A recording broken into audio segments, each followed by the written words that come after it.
그리스의 철학자 피다고라스라고 하는 사람은 인생을 경기장에 비유하고 있습니다. 경기장에 가보면 네 종류의 사람들이 있다고 했습니다. 첫째는 선수가 있고, 둘째는 일반 관중이 있고, 셋째는 장사하는 사람이 있고, 넷째는 열성 팬이 있습니다. 선수는 열심히 뛰는 사람입니다. 일반 관중은 누가 이겨도 괜찮고 누가 져도 괜찮습니다. 경기를 즐기는 사람입니다. 장사하는 사람은 음료수도 팔고 오징어도 팔고 팝콘도 팔면서 경기에는 별로 관심이 없는 사람입니다. 그리고 또 하나는 열성 팬입니다. 이 사람은 자기 팀이 이겨라 소리를 지르고 몸을 흔들면서 일어났다 앉았다 열정적으로 응원하는 사람입니다. 경기장을 교회라고 비유할 때 교회도 그렇습니다.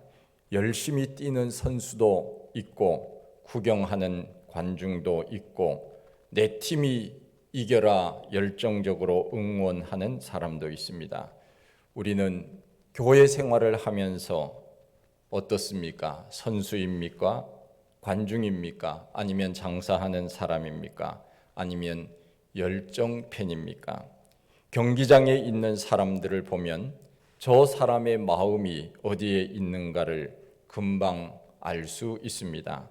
선수는 최일선에서 이기기 위하여 열심히 뜁니다. 열성 팬은 자기 팀이 이기기를 위해서 소리를 지르며 응원합니다. 그러나 장사하는 사람이나 일반 구경꾼은 별로 승패에 애착을 가지지 않습니다. 이겨도 그만, 져도 그만, 그냥 즐기기만 하면 됩니다. 구경만 하면 됩니다. 그러기에 경기장에 와서는 그냥 마음이 편한 가운데 있습니다. 물론 그것이 여유를 가지고 경기를 지켜보는 일일 수는 있지만, 그러나 이왕 왔으면 열심히 응원하는 그러한 사람이 된다면 더 좋지 않겠나 하는 생각은 가져봅니다. 여러분, 교회를 사랑한다고 하는 것이 무엇입니까? 교회를 사랑한다고 하는 것은 마음이 그곳에 있다는 것입니다. 군대에 자식을 보낸 부모는 군대 이야기만 나오면 귀를 쫑긋합니다. TV에 군인들 모습만 나오면 혹시 내 아들이 아닌가, 내 아들도 군대에 있는데 그러면서 눈여겨봅니다. 이것이 바로 사랑입니다. 이것이 사랑하는 마음 아니겠습니까? 사랑하면 마음이 거기에 가 있는 것입니다. 우리는 거리를 지날 때도 그렇습니다. 다 보는 것이 아닙니다. 내가 관심이 있는 것만 봅니다. 내가 사랑하는 것만 봅니다. 언제 저렇게 건물이 있었지 매일같이 지나가도 모를 수 있습니다. 왜냐하면 내가 관심이 없기 때문에 그렇습니다. 우리는 돈을 벌기 위해서는 얼마나 관심이 있는지 모릅니다. 애를 쓰는지 모릅니다. 돈 버는 일이라고 한다면 자다가도 벌떡 일어납니다. 여러분 안 그렇습니까? 집에 금덩어리가 있다고 하면 아마 밖에 나가서 늘 집 안에 있는 금덩어리를 생각할 겁니다. 혹시나 누가 도둑이 들어와서 가져가지는 않을까, 잘 있는지 늘 생각합니다. 그래서 집에 들어와서는 그 금덩어리가 있는 곳에 가서 아침에 한번 만져보고 저녁에 한번 만져보고 잘 있으면 안심하고 그것을 가지고 위안을 삼고 그리고 힘을 얻기도 합니다. 돈에 관심이 있기 때문에 그렇습니다. 우리 예수님께서도 말씀하셨습니다. 내 보물이 있는 그곳에 내 마음이 있느니라. 내가 생각하는 그 보물에 내 마음이 있다는 것입니다.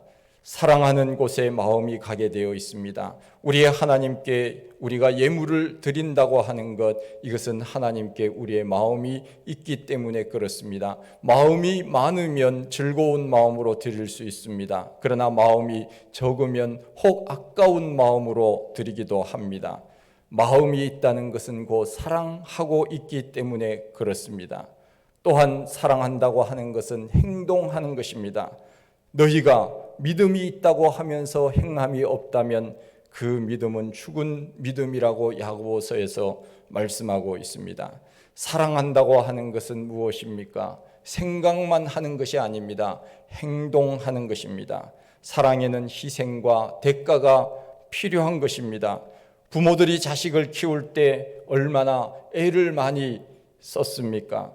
옛날 가난한 시절에 먹을 것이 없어도 자식에게는 먹을 것을 남겨주면서 늦게 들어온 자식에게 상을 차려놓고 밥 먹으라고 했습니다. 같이 드시자고 하면은 나는 먹었으니 괜찮으니 너가 먹으라고 안 먹었으면서도 자식에게 주는 것이 부모였습니다. 사랑하면 행동하게 되어 있습니다. 사랑하면 희생하게 되어 있습니다.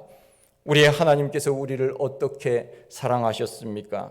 독생자 예수 그리스도를 우리에게 주시기까지 사랑하지 않았습니까? 죄 많은 우리를 구원하시기 위해서 그 아들을 아끼지 아니하시고 우리에게 주셨다고 하는 것입니다. 하나님이 우리를 얼마나 사랑했으면 그 독생자 아들까지도 우리에게 주셨다는 것입니까? 사랑하면 행동하게 되어 있습니다. 이와 같은 사랑을 우리는 교회에도 적용해 볼 수 있습니다. 우리가 어떻게 교회를 사랑할 수 있습니까? 그것은 곧 마음과 행동으로 사랑할 수 있습니다. 옛날 어느 교회 집사님은 이런 이야기를 했습니다. 자기 집 도배를 할 때 교회 도배할 것을 생각했다고 했습니다. 자기 집 장판을 깔 때 교회 바닥을 생각하면서 차마 교회가 낡았는데 어찌 내 집부터 깨끗하게 하겠느냐, 그러면서 교회 일부터 먼저 했다고 하는 이야기를 들었습니다. 목사님이 신방 온다고 하면은 장판을 새로 깔기도 하고 집안 대청소를 했다고 하는 이야기는 널리 알려진 이야기입니다. 그만큼 그들은 교회를 사랑했습니다. 가정도 그렇고 교회도 그렇고 나라도 그렇습니다. 누군가가 사랑하고 희생하지 않으면 온전히 세워지는 것은 이 세상에 아무것도 없습니다. 집안을 돌보지 않는다면 어떻게 되겠습니까? 회사를 돌보지 않는다면 회사가 어떻게 되겠습니까? 장사하는 사람들이 며칠 동안 가게 문을 닫고 있다고 한다면 고객 관리가 제대로 되겠습니까? 우리가 우리 자신을 가꾸는 것도 마찬가지입니다. 내가 내 자신을 가꾸지 않는다면 내 자신이 어떻게 되겠습니까? 여러분들 오늘 아침에 오실 때 그냥 오셨습니까? 일찍 일어나서 준비하고 오셨죠. 세수하고 또 화장도 하고 그렇게 오시지 않았습니까? 만일 그냥 아무 준비를 하지 않았다면 우리의 관리가 어떻게 제대로 되겠습니까? 세수도 하지 않고 머리도 감지 않고 수염도 깎지 않고 화장도 하지 않고 그렇게 산다면 어떻게 되겠습니까? 우리가 늘 자기 자신을 관리하기 때문에 그나마 사람들 앞에 설 수 있지, 그렇지 않으면 노숙인과 다를 바가 없을 것입니다. 몽골에 사는 아이들은 대부분 얼굴이 빨갛다고 합니다. 우리가 TV를 통해서 보지만은 그 아이들은 늘 밖에서 뛰어놉니다. 말을 타고 뛰어놉니다. 7살, 8살 혹은 그 아래 나이에도 말을 다루는 솜씨가 보통이 아닙니다. 어른들도 마찬가지입니다. 아이들도 말을 잘 타고 어른들도 말을 잘 타고 어렸을 때부터 그렇게 했기 때문에 그렇습니다. 대부분 그 사람들의 얼굴을 보면은 새빨간 것을 보게 됩니다. 추워서 그렇습니다. 추운 공기에 노출이 되었기 때문에 그렇습니다. 그리고 물이 없으니까 세수를 자주 할 수가 없습니다. 세수를 한다고 해도 물 한 번 얼굴에다가 묻히면 그것이 끝입니다. 세수하는데 시간이 10초도 안 걸립니다. 코가 나오면 옷소매로 쓱 닦으면 됩니다. 그래서 얼굴에는 콧물과 물이 얼어서 코팅이 되어버렸다고 말합니다. 그래서 얼굴이 빨갛고 반질반질하다는 것입니다. 몽골에 갔다 온 선교사가 한 말입니다. 멀리 볼 것도 없습니다. 우리나라도 가난한 시절에 아이들이 코를 얼마나 많이 흘렸습니까? 여러분들 중에서도 그런 분들 혹시 있을지도 모르겠습니다. 왜 코가 그렇게 그 시대에는 나왔는지 모르겠습니다. 별명도 친구들 중에 코 흘리게라고 하는 별명을 가진 사람도 여러 명 있지 않았습니까? 누런 코가 쑥 나오면은 한 번 숨을 들이쉬면 코가 쑥 올라갑니다. 그리고 나오는 코를 옷소매다가 닦으면은 옷소매가 코로 코팅이 되었습니다. 그래서 이 옷소매는 반질반질하게 된 것들을 본 적이 있습니다. 그래서 부모들이 아이들 코를 풀어줄 때 어떻게 말합니까? 흥해라 흥, 그렇게 하지 않습니까? 그래서 손흥민이가 흥한 겁니다.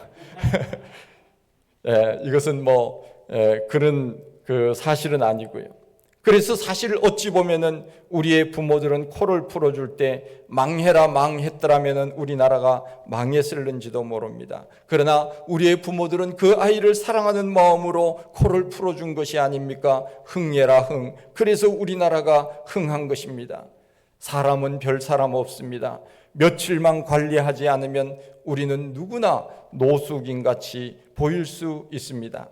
교회도 마찬가지입니다. 교회도 살림을 하는 것과 같습니다. 누군가 돌보지 않으면 관리가 되지 않습니다.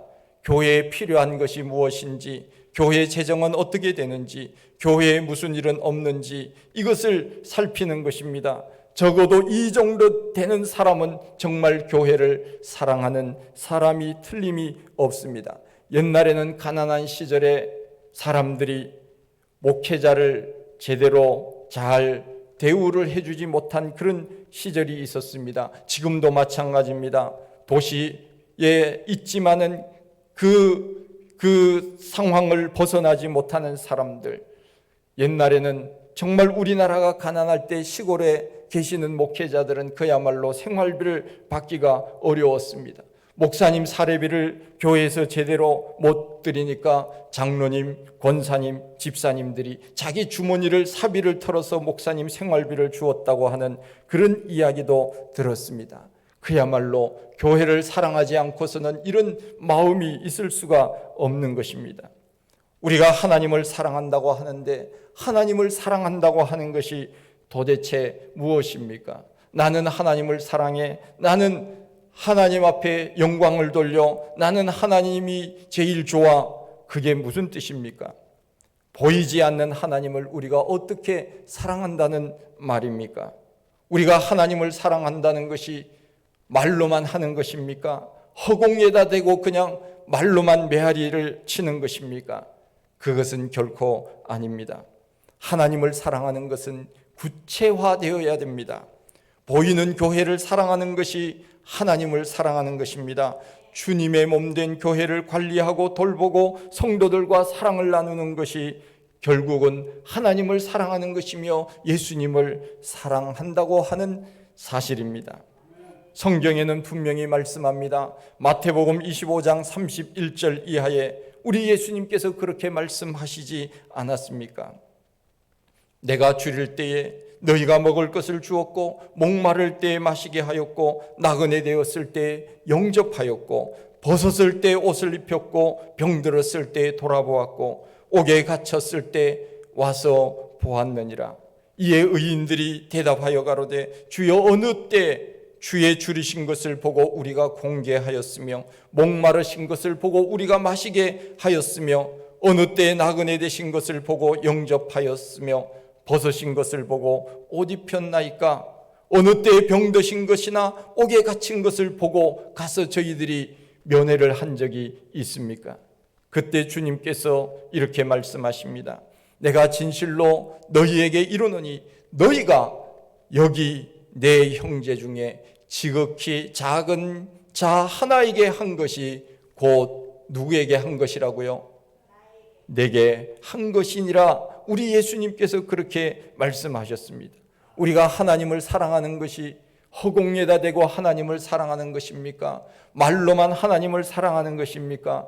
그렇지 않습니다. 하나님을 사랑하는 것은 주님의 몸된 교회를 돌보는 것, 그것이 하나님을 사랑하는 것이고 주님을 사랑하는 것입니다. 옆에 있는 형제를 사랑하는 것이 주님을 사랑하는 일이 아니겠습니까? 우리는 눈에 보이는 형제를 사랑하지 않으면서 어찌 하나님을 사랑한다고 말할 수 있겠습니까? 우리가 교회에서 여러 가지 일들을 합니다. 주방봉사, 교회학교 교사, 주차봉사, 안내봉사, 반주, 방송, 헌금위원, 기도위원, 여러 가지 사역들을 우리가 합니다. 어떤 사람들은 이렇게 생각하는 사람도 있습니다. 내가 이 일을 통해서 내가 목사님을 도와주어야지, 그렇게 생각하기도 합니다. 틀린 말은 아닙니다. 목사가 사역을 잘하기 위해서 스태프들이 그야말로 일사불란하게 마음을 모아서 역할들을 감당한다면 그 공동체는 더 아름다운 공동체가 될 것입니다. 그러나 우리는 좀 더 깊이 생각해 보면 내가 목사님을 도와주는 것은 결코 아닙니다. 그 일은 곧 내가 주님을 위해서 하는 것입니다. 내가 하고 있는 봉사와 내가 하고 있는 섬김은 목사를 위한 것이 아니라 모두 궁극적으로 주님께 하는 것이며 주님을 사랑하는 구체적인 행동이라고 하는 것입니다. 내가 어떤 사람들을 도와주었다면 그것은 주님의 이름으로 한 것이고 주님께 한 것이라고 생각하면 됩니다. 그래야 마음이 편합니다. 어떤 분은 그런 질문을 했습니다. 목사님, 11조는 제가 다른 교회에다가 드리면 안 되겠습니까? 안 된다고 했습니다. 왜냐하면은 내 이름으로 11조를 그 교회에 하면은 누가 영광을 받습니까? 내가 영광을 받습니다. 그 교회에서는 저기 있는 다른 분이 우리 교회에다가 11조를 했다고 그렇게 자랑할 것이 아니겠습니까? 내 이름이 나타나는 것, 내 이름이 영광을 받는 것이기 때문에 그렇습니다. 그리고 하는 사람도 마찬가지입니다. 내가 어느 가난한 교회에 내가 도와주고 있어, 그러면서 자기 영광을 자기가 챙기는 것입니다. 그러기에 가능하다면, 할 수만 있다면, 물론 어떤 그런 경우도 생길 수 있지만 가능하다면 우리는 하나님 앞에 내가 속한 교회에다가 하는 것이 맞는 것입니다. 그래야 우리는 마음이 편합니다. 내가 사람에게 하는 것이 아니라 주님을 위하여 한다고 할 때 내 마음이 편안하다고 하는 것입니다. 내가 만일 그 사람을 위하여 했다고 한다면 나중에 문제가 생길 수 있습니다. 내가 교회를 위하여 어떻게 했는데, 내가 목사를 위하여 어떻게 했는데, 교회를 위하여 내가 얼마나 수고하고 애썼는데 교회가 그럴 수 있느냐고 이렇게 말하기도 합니다. 그러기에 아예 우리는 주님을 위해서 한다고 생각해야 원망이 없고 시비가 없는 것입니다. 우리가 하는 모든 일은 다 주의 영광을 위하여, 주님을 위하여 하는 것입니다. 그것이 바로 주님을 사랑하는 행위입니다. 우리는 서로의 역할이 다를 뿐이지 모든 일은 주님을 위하여 하는 것입니다. 상은 우리 주님께서 주실 것입니다. 심는 이도 상을 받을 것이고 물 주는 이도 상을 받을 것입니다. 각각 자기의 상을 받는다고 했습니다. 목사는 목사의 위치에서 목사의 역할을 함으로 상을 받을 것입니다. 장로는 장로의 자리에서 역할을 감당하면 상을 받을 것이고, 권사, 집사, 우리 모든 성도들은 자기의 맡겨진 자리에서 자기의 역할을 함으로 각각의 상을 받는 것입니다. 목사가 상을 제일 많이 받는 것은 결코 아닙니다. 우리가 그런 이야기를 다 알고 있지 않습니까? 천국에 갔더니 예수님께서 목사가 왔다고 얼마나 좋아하는지 몰랐다고 하는 이야기를 우리가 알고 있지 않습니까? 목사가 왔는데 예수님이 신발도 신지 않고 목사가 왔다고 반갑게 가서 안아주고 등 두드려주고 수고했다고 그랬답니다. 옆에 있던 집사가 보더니, 아니 우리가 왔을 때는 반가워하지도 않고 그냥 눈도 잘 안 마주치고 그러시더니 목사가 왔다고 이거 편애하는 것입니까? 예수님께 따졌대요. 그랬더니 예수님께서 하시는 말씀이 다 아시잖아요. 그렇죠? 예수님이 뭐라고 했습니까? 얘야, 하도 목사가 안 와서 오랜만에 와서 내가 얼마나 반가웠는지 모른다, 그렇게 얘기했다는 그 누가 아마 지어낸 이야기겠지요. 목사가 천국에 오랜만에 와서 내가 얼마나 반가워서 그런지 모른단다, 그렇게 이야기했답니다. 목사가 다 천국에 가서 상 받는 것이 아닙니다. 우리는 각각 자기의 위치에서 자기의 역할을 함으로 자기의 상을 받을 것이라고 말씀하고 있는 것입니다. 우리는 언제나 내가 내 일을 통하여 하나님이 영광을 받으시고 내 일을 통하여 우리 하나님이 기뻐하신다고 하는 그 믿음으로 우리는 믿음 생활을 해야 합니다. 그래야 나중에는 원망이 없고 시비가 없습니다. 어떤 분들은 그런 분들이 있습니다. 내가 교회를 위하여 이러한 물건을 바쳤는데 교회를 나가면서 목사님 그거 제가 가지고 가겠습니다.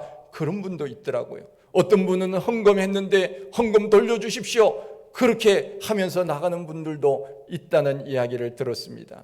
그것은 우리가 하나님을 위하여 한 것이 아닙니다. 사람을 위해서 지금까지 했다는 것입니까? 그렇지 않습니다. 우리는 무슨 일을 하든지 하나님을 위하여 하는 것입니다.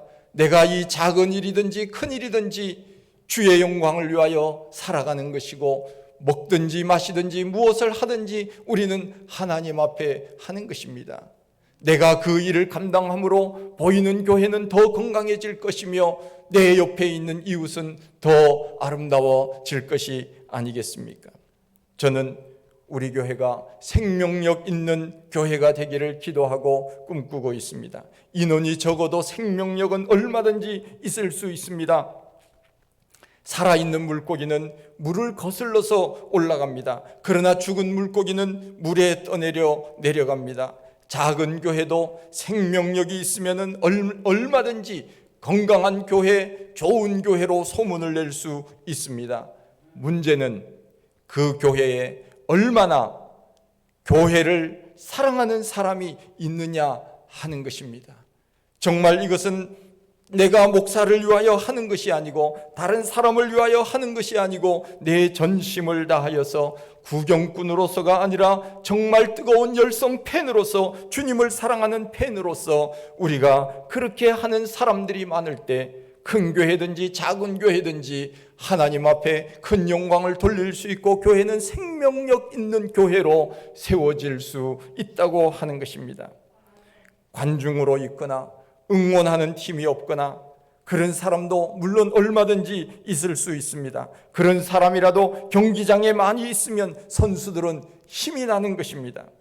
선수들한테 물어보십시오. 오늘 경기는 어땠습니까? 물어보면 관중들이 없어서 힘이 안 났어요. 그렇게 말하기도 합니다. 그리고 어떤 선수들은 오늘 관중들이 많이 와서 힘을 얻어서 우리가 이길 수 있었습니다.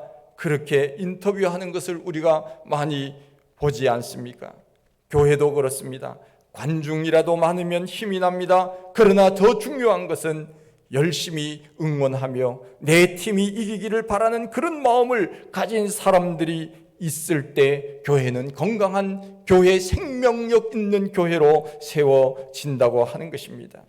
여러분, 설교자가 설교할 때 사람이 많을 때와 없을 때 설교하는 설교자의 마음이 다릅니다. 여러분 설교 안 해보셔서 잘 모르시죠? 사람이 많으면 억양도 다르고 제스처도 다르고 심지어는 준비한 내용도 달라지기도 합니다. 그리고 더 열심히 들으려고 하는 분들을 보면 더 힘이 나는 것입니다. 반대로 생각을 해보십시오. 내가 무슨 일을 하려고 하는데 다른 사람들이 반응이 없다면 얼마나 힘들겠습니까? 어떤 분들은 설교 시간에 재미있는 이야기를 하면 웃지도 않아요. 집에 가서 웃는데 집에 가서 체면 때문에 집에 가서 웃는다고 합니다. 어떤 그 유명한 그 강사가 공무원들에게 강의를 하러 갔는데 강사로 갔는데 공무원들 보니까 고급 공무원들이 왔대. 뭐 5급, 4급, 3급 이렇게 공무원들이 왔는데 얼마나 힘들었는지 모른대요. 얘기를 했는데 공무원들이 웃지도 않더래요. 전부 다 체면 차리느라고 다 이렇게 눈 감고 이렇게 뭐 있더래요. 속마음은 어떤지 모르는데. 그런데 이렇게 보니까 한 7급 정도가 웃으려고 이렇게 하는데 보니까 웃지 않고 5급 눈치를 보면서 있더래요. 5급이 웃나 안 웃나 보고는 웃으니까 그제서 웃는다. 그런 그 이야기를 들은 적이 있습니다. 우리가 하나님 앞에서는 사실 체면을 차리면 안 되거든요. 다윗이 체면을 차렸습니까? 그는 잃어버린 법궤가 예루살렘으로 돌아올 때 얼마나 좋았는지 덩실덩실 춤을 추면서 자기 그 바지가 내려가는 줄도 모르고 춤을 추었다고 하지 않습니까? 그를 지켜보던 미갈이 한마디 했습니다. 왕이 백성들 앞에서 채신도 없이 저렇게 춤을 추다니, 그렇게 이야기했을 때 다윗이 대답합니다. 나는 하나님 앞에서 춤을 췄다고. 그렇게 대답하지 않습니까? 그렇습니다. 우리는 하나님 앞에서 모든 것을 하는 것입니다. 어떤 일들을 할 때 우리는 내가 그 일을 잘 감당함으로 인하여 내가 힘을 얻을 수 있고, 나를 통하여 다른 사람이 힘을 얻을 수 있습니다. 저는 여행을 갔을 때 가이드의 말을 귀담아 들으려고 합니다. 눈을 맞추고 들으려고 합니다. 제가 눈을 맞추고 들으려고 하니까 그 가이드가 저만 보고 말을 하더라고요. 다른 사람들은 버스 안에서 가이드가 이렇게 말을 할 때 다 고개 숙이고 눈 감고 있는데, 제가 그냥 눈을 맞추면서 열심히 들으려고 하니까 저를 보고 힘을 얻는 것을 보았습니다. 그때 제가 생각했습니다. 나 혼자라도 다른 사람에게 얼마든지 힘을 줄 수 있구나, 그런 생각을 했습니다. 제가 부목사로 한 10년 정도 제가 부목사를 했습니다. 부목사 할 때 저는 담임 목사님의 설교를 꼬박꼬박 들었습니다. 1부, 2부, 3부까지 다 들었습니다. 똑같은 설교 3번 하는데 다 들었습니다. 다른 부목사들은 밖에 나가서 놀기도 하고 사람들하고 이야기도 하지만 저는 그 시간에 뒤에서 안내하다가 담임 목사님의 설교를 늘 들었습니다. 담임 목사님이 저에게 그런 이야기를 했습니다. 내가 황 목사 때문에 힘이 나, 그런 이야기를 종종 들었습니다. 우리는 사람들에게 힘을 줄 수 있는 사람으로 우리가 이 세상에 살면 얼마나 좋겠습니까? 나 혼자라도 얼마든지 교회를 위하여, 우리에게 처한 가정을 위하여 힘을 줄 수 있고 더 건강한 공동체로 세울 수 있다고 하는 것을 우리는 잊어서는 안 됩니다.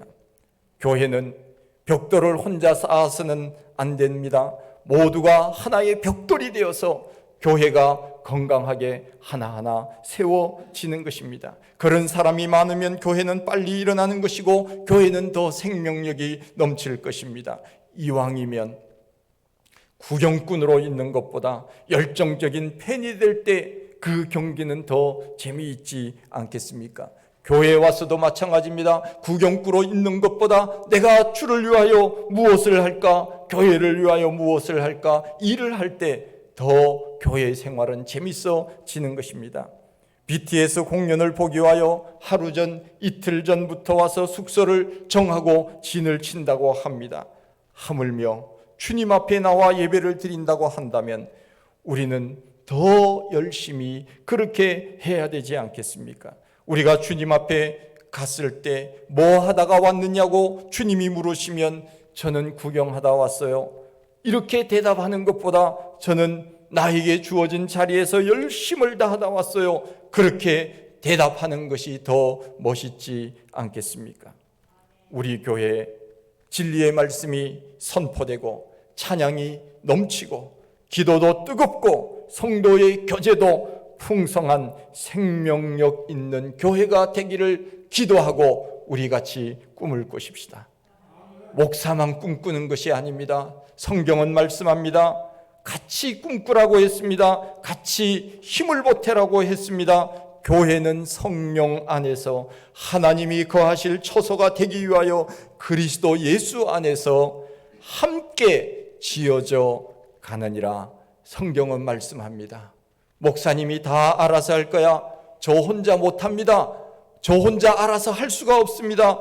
같이 짓는 것입니다.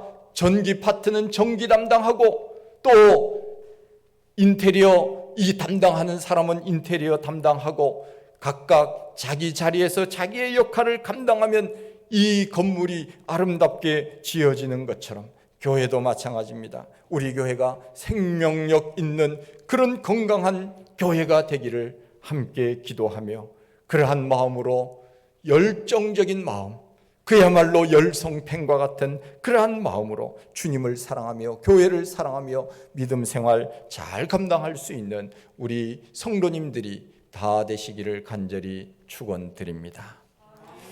하나님 아버지, 은혜와 사랑을 감사합니다. 저희들 사랑하시고 또 주시는 귀한 말씀을 함께 나눌 수 있도록 도와주신 것 참 감사합니다.